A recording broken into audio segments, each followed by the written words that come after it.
کردار number 2، pick and choose. یہ وہ کردار ہے جو دین کا انکار نہیں کرتا مگر دین کو مانتا بھی اپنی شرط پر ہے۔ یہ وہ انسان ہے جو جانتا ہے کیا درست ہے اور جانتا ہے کیا غلط ہے، مگر فیصلہ خواہش کرتی ہے، تقویٰ نہیں۔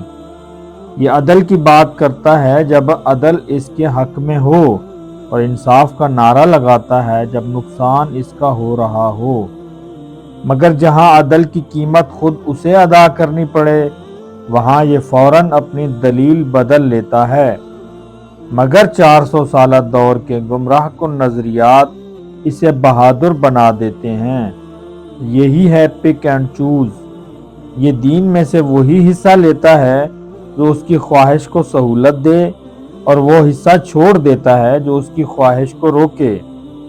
یہ کھلا ظالم ہوتا ہے مگر خود کو مظلوم ثابت کرتا ہے۔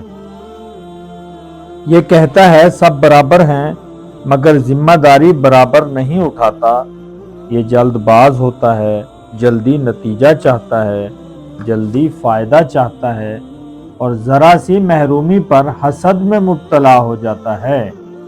یہ ہر وقت تقابل میں رہتا ہے، مجھے اس سے کم کیوں، اسے مجھ سے زیادہ کیوں۔ یہ عدل نہیں چاہتا، یہ برابری کا نعرہ چاہتا ہے، تاکہ محنت، کردار اور تقویٰ سب بے معنی ہو جائیں۔ یہ سب کو خواہش پرست، حرص و ہوس والا بنانا چاہتا ہے تاکہ یہ انہیں استعمال کر سکے۔ یہ فلسفے گھڑتا ہے، دلائل بناتا ہے، مگر یہ سب اکیلا نہیں کر سکتا، اس کو طاقت خود ساختہ شریف دیتا ہے، ورنہ انبیاء کے واضح معیار کے سامنے پک اینڈ چوز کھڑا نہیں ہو سکتا۔ اصل میں یہ خواہش کی وجہ سے گمراہ ہوتا ہے۔ یہ گمراہی میں اور بڑھ جاتا ہے جب خود ساختہ شریف انبیاء کے معیار کو بدل چکا ہوتا ہے۔ اب اس کے فالوور کو دیکھو، ایک وہ جو کھلا دنیا دار ہے، نہ دیندار لگتا ہے، نہ دیندار بننے کی کوشش کرتا ہے، بس فائدہ دیکھتا ہے، جہاں فائدہ وہی حق، وہی سچ۔ دوسرا وہ جو خود کو نیک سمجھتا ہے مگر دین کو کبھی پورا پڑھا ہی نہیں، جو جذباتی نعروں پر چلتا ہے اور اسے لگتا ہے یہی حق ہے، یہی سچ ہے۔